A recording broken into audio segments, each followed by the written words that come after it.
Il y a une doléance nabino, ce que dit le justiciable, ezali émission oyo ezali kolobela kokoso tolikamu oyo ezali kotungisa population congolaise esika nyonso oyo yazwami to ezali kotungisa un groupe ya ba congolais FM télévision ndenga azali ko accompagner bino azali partenaire ya peuple congolais a koti kata seconde mon côté akolandela bino tina ndenge bakino balobaka yo muto azali kolanda biso pe oyebi ndeko oyo azali na problème songolo to pakala na niveau ya justice to pe lisusu ayebi procédure nenga ko bandela te aya kotuna pe kopesa ngongo nae awa na émission na biso ce que dit le justiciable o ezali bongo deuxième numéro to yambi bongo maître Dan Mutombo azali avocat ya famille moko evandi na Kingabwa, quartier Kingabwa na limité, tolanda qui autrefois numéro elekaki ezalaki toujours na invité moko au maître Dan Mutombo alobela qui processus au bazali kosala jusque là sans succès na indemnisation ya ba orphelin au bazangi sika ya ko vivre ba orphelin au bazo kende classe te ba orphelin au bazo lia na pasi parce que papa na bango na maman na bango ba boma bango et pas ya ba congolais to meka kozwa conscience to lingana entre biso na cadre toujours ya ce que dit les justiciables to comprendre que bolingo le patriotisme entre les Congolais est important. Maître Dan Mutombo, bonjour. Bonjour, maman Mopandi Sango. Tozali na esengo ya koyamba na plateau na biso. Na CP pour na balami balenge boyambi ngaliso. Likam tozo lobela awa ezali likambo ya pasi o ekolaki ndeko na biso Ani Diebu avandaki na 17e rue na Ndanu toyoka lisolo wana biso banso na kati ya Kinshasa. To fongola pe matoi na soto landa to bengana to ya devant FM télévision to yoka cri ya bandeko oyo ezaki lors ya première élection ya président de la République Félix Antoine Tshisekedi nde bandeko wana mukolo ba proclamaki résultat ba sepelaki lokola ba congolais nyonso kasi batu ya motema likundu ba monaki yango pe mabe ko sepela na bango ba yeko bwakela bango moto na butu esali incendie baziki na kati ndako elongona mobali nae bana na bango mibale deux garçons bazaki épargnés parce que bazaki na vacances et pas ya grand-mère na bango au Burolanda d'ailleurs a corrélaté histoire ndenge zalaki avant tokota na masolo toko beta masapoté tolingi tokota na réalité zali kamboze ko sala passe niveau nyonso au maître Dan Mutombo zali ko kende na dossier oyo résultat malamu ezalité yango ayé na tranche au sec que dit le justiciable to ebi pouvoir ya média président de la République a kolandaye à partir à émission oyo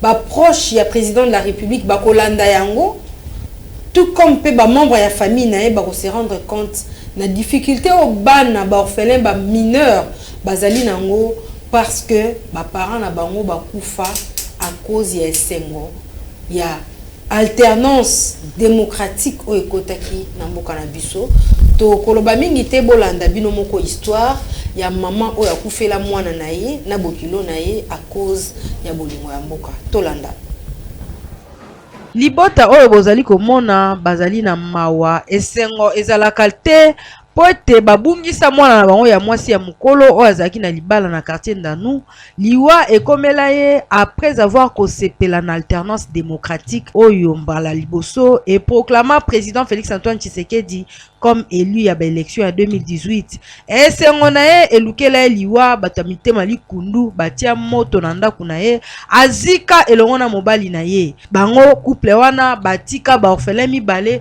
oyo kino lelo basali 3 ans bazokotanga te po batikala na koko na bango bino moko bolanda histoire makoki ezali te koko akoli aebita kosuka wapi na bana oyo po amona kutu ata ba obsèque ya mwana na ete nazali na message ya bitike mibale oyo naza konyokama na bango nazokoka lisusu te na age oyo bana oyo bazotanga te mama na bango akufa liwa ya pasi ti nazoloba na okoka te tellement pasi eleke ya liwa ya mama na bango ezalaki na kanisi le 19 janvier tango bapubliaki Fachi azwi bokonzi lokola baluba nyonso basepelaki ye pe alaki parmi baluba oyo basepelaki mwana muke na age ya ba 23 ans na kanisi na âge wana atiki bana mibale atikelinga bana mibale oyo akufaki ka ndenge bazalaki kosepela ke Faci abimi bokonzi bango baluba bazwi bokonzi tango akoti na ndako alala azalaki na ndanu batumba ye na kati ya ndako le jour oyo akufaki na kanisi information nazwaki na 3 heures na 5 heures bamemaki ebembe na 10e rue tango bamemi ebembe na 10e rue batu bamemaki ye na mama ye mo ezalaki di progrès tolandeli mpe ezalaki ka ndenge wana totali mpe koro yaki na mama ye mo bayebisi biso babibo bakokunda tel jour biso pe na bana tozalaki kobongama po toluka tokende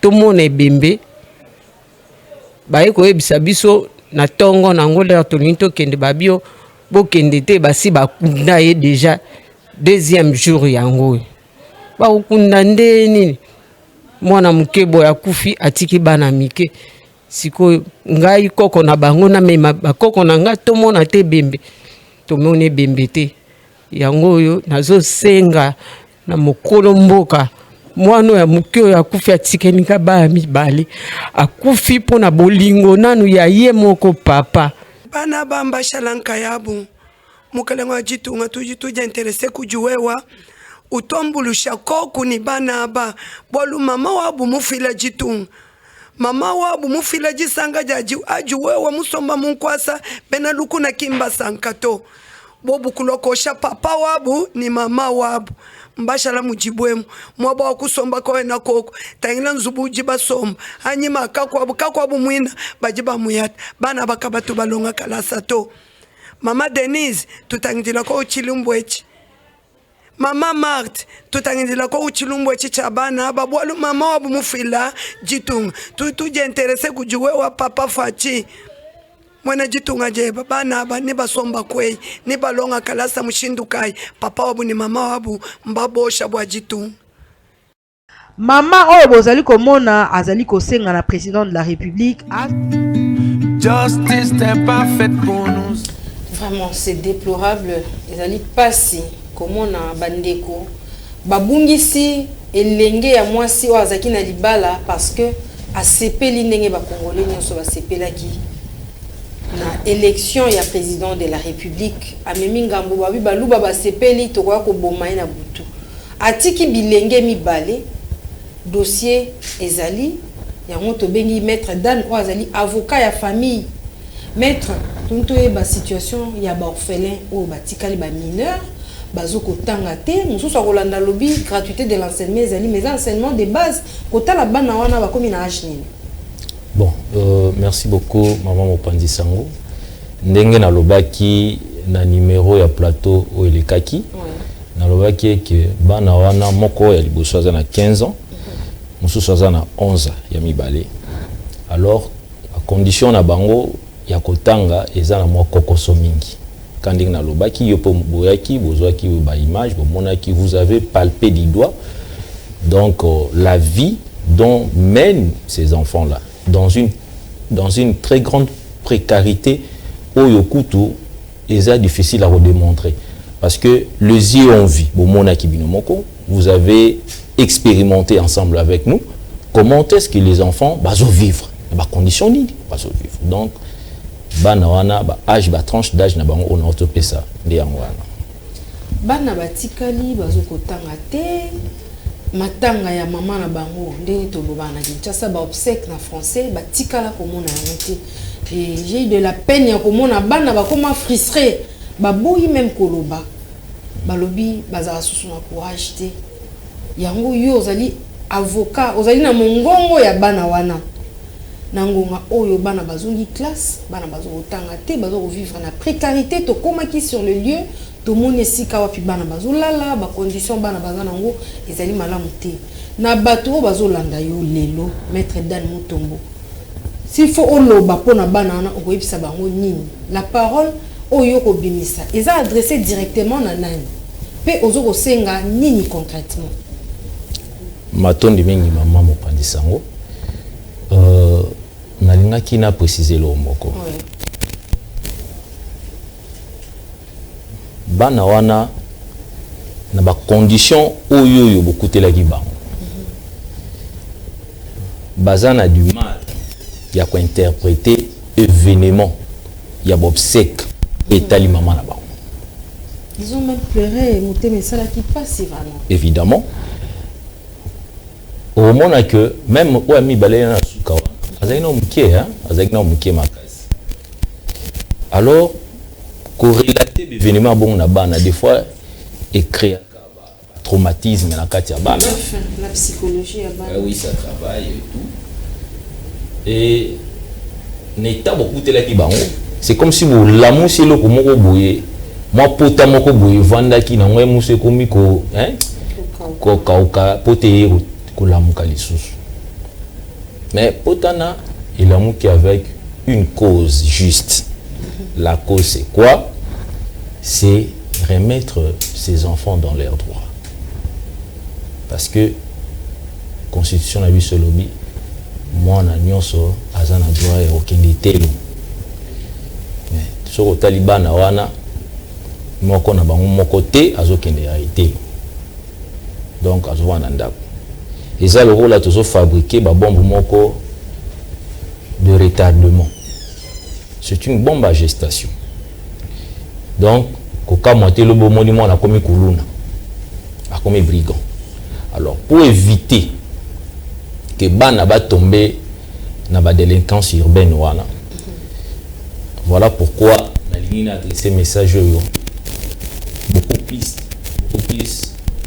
destiné à mon kondiamboka. Oui, parce que maman na bango batumbaye a sepela ki na élection à mon kondiamboka. Évidemment, certainement. Parce que c'est au président de la République que la défunte a été victime. Donc, le fait pour la défunte de célébrer la victoire du chef de l'État, c'est ce qui a occasionné et entraîné sa mort.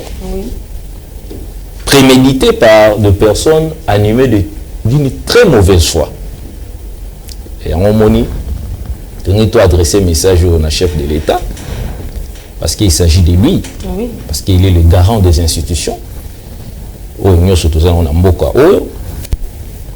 De s'imprégner et de s'impliquer davantage dans cette affaire. Si je suis sur ce plateau pour lui adresser ce message, c'est avec une cause juste. Je me répète encore, c'est avec une cause juste. Parce que je sais la personne du chef de l'État. C'est quelqu'un de compassion, c'est quelqu'un très compassionnel. Et dans ces cas pareils de ces événements qui ont endeuillé les familles, je pense que Azam Moutoumoko a jamais causé la réticent, réservé na kaya lolengabo. Na yango nazo senga na mokonza mboka étant que le père de la nation, de s'impliquer, d'apporter quand même un soulagement à ses héritiers qui sont abandonnés à leur triste sort, éviter à quel sens c'est voué. Alors, le président de la République, nous te suggérons ces messages, de le prendre en compte. Vraiment, ça peut facilement soulager et apaiser les familles victimes de ces cas ici. Donc, vraiment dans mon Mboka, parce que c'est à lui que je m'adresse beaucoup plus, parce que Naïbi qui a vraiment en considération le bon de pour apporter ma solution dans la vie à Banawan. Vraiment, c'est un cas humanitaire très sérieux. Photo le Belayango. Les loyaux, ils allaient flatterie sala à l'endroit de Mkonzamboka, mais c'est une réalité. Bas service et koki kolé quand même na fondation Malou a toko accompagner binoti na résidence au bana bazali ko vanda. Grand-mère na bon aza sous-logé bango moko bana bazo vivre na précarité moko bino moko boko constater en sur le lieu ndenge biso pe FM télévision to kitaki to moni ba image. Mais maître, il y a un fait mutakoki komi tout en question. Les faits s'étaient déroulés en 2018 hein, lorsqu'on a élu pour la première fois le président de la République. Évidemment. Mais pourquoi tant eleki moi mingi lelo na 2024 des dossiers et qu'on rebondir. On m'a expliqué à les téléspectateurs, topé proche du président de la République, Azali Kolanda, pour qu'il commis un message. Merci beaucoup, maman. Comme je l'avais dit l'autre fois, qu'il y avait eu des démarches qui ont été entreprises, pardon. Et alors, ces démarches-là n'ont pas abouti. Donc, le cas qui n'a pas service aux habilité pour apporter quelque chose pour la prise en charge, mais et là qui n'a un résultat mon côté malade. C'est ça. Pour preuve, comme je l'avais dit l'autre fois, qu'il y avait une commission créée au niveau du parti IDPS. Oui, après, obsèque, on a dit que ça m'a bien que bateau bakufaka na violence ya élection, on a balé là quand on a siège à ok. Alors, effectuer qui peut descendre pour identifier les cas, comme je l'avais dit. Mais cette commission n'était pas l'objet d'un avenir radieux et certain. Parce que Moussala Oyo, Bayelaki, et Bimisaki, Bamboumate. Et Soutaki Kanadjela. Et l'autre côté, maman m'a dit ça. Et l'autre côté. C'est pas pour rien. Non. Même qu'on suggérait quelque chose na grand-mère, et ça, c'est pas pour rien que la famille est venue nous consulter pour il y a tout plaidé Kanabango auprès de Mokonzamboka pour Mokonzamboka intervenir. Je voulais souligner un élément très important. Oui, je rappelle encore que Annie Gebou Kabia Ngalula, c'est vraiment une martyre. À sa martyre. À Kofi na cause mon juste.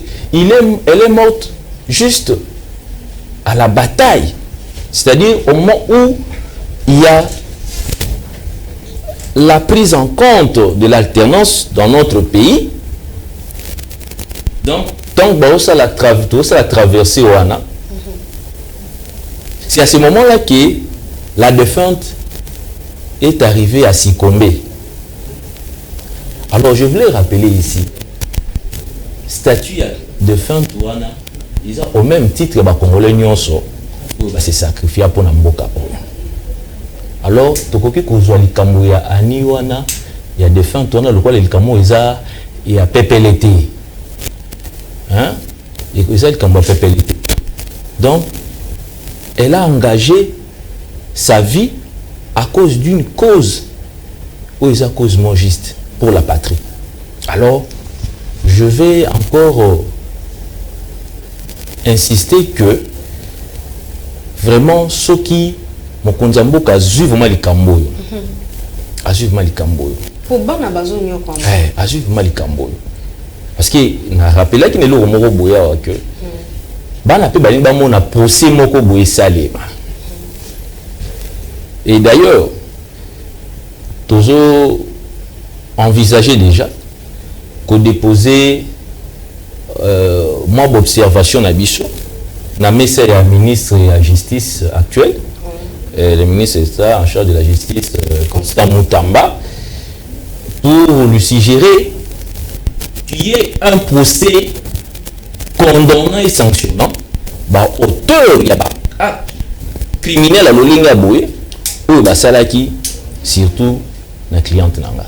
Mais Mikolo, ça n'est pas moins mingi. Depuis 2018, est-ce que vous avez repéré les sous-sous, Batouana ou Bakometa qui crime? Bon, c'est à la justice, maman. C'est à la justice parce que l'État a un retard. L'État a un retard. L'État a un tikayo. Au Kenya, il peut aussi 10 ans, 20 ans. Ce qui peut-être au Hollande, enquête impossible. na bilili boromona que likambo sala 20 ans 10 ans 15 ans mais baye ko retrouver l'auteur ya ba fait wana oyo bakozaki wana. Donc moi je n'ai jamais dit c'est impossible à la justice ou bien à l'État de repérer les auteurs criminels de ces actes là. Non, je n'ai jamais dit cela. Je crois toujours à ça.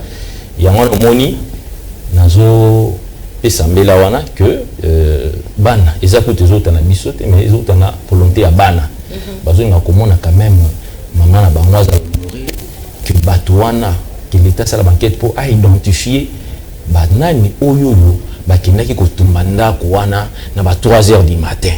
C'est comme ça que bakobaki justice na biso et ça réellement ça là. Tozongi susu na cas ya prise en charge ya bana wana. Ba mikolo o elandaki liwa ya maman na bango bazale kaka toujours na lieu o tokutaki bango ou bien bazaki côté mususu ba ko changer adresse. Tant maman na bango c'est comme je vous avais dit la fois passée. Et donc malamuto viso via bana wana ezaki lorsque maman bango célébrer bango bazaki pas kokona bango. Vous comprenez? Désastre est commis.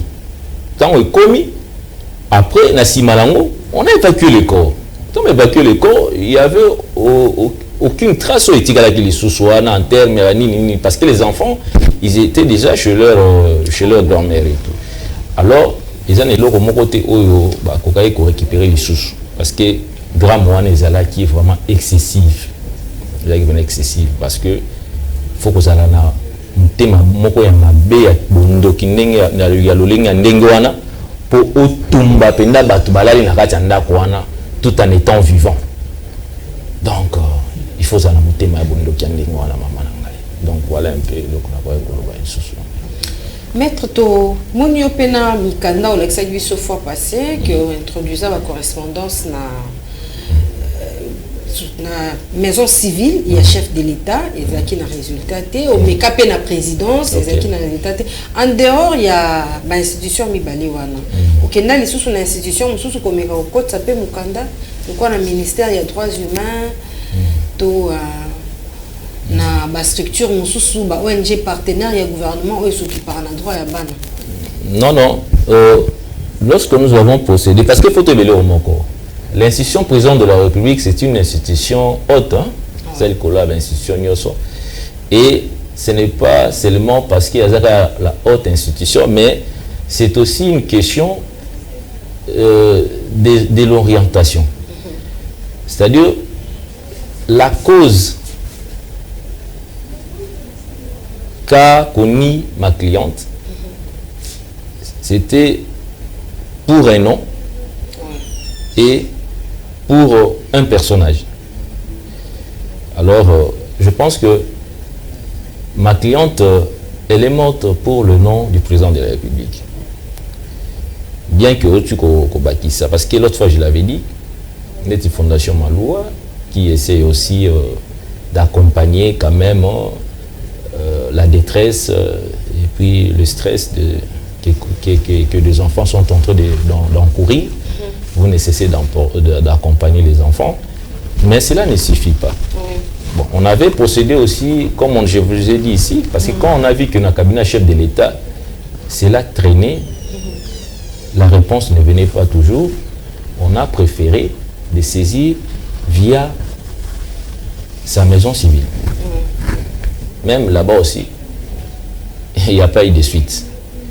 Mais comme on a toujours cette ferme assurance, la ferme assurance, c'est que avec le président de la République, comme c'est un monsieur très honnête, parce que le président de la République, j'insiste, il dit que non, c'est un monsieur très honnête.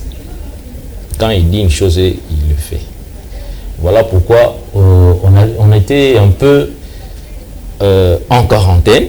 On était en train d'abord d'observer quels seraient les résultats qui va devoir tomber, parce que jusque-là, parce que quand je vous ai dit la fois passée que il y a certains politiciens, certaines figures politiques, ils ont semblé peut-être nous décourager en disant que mais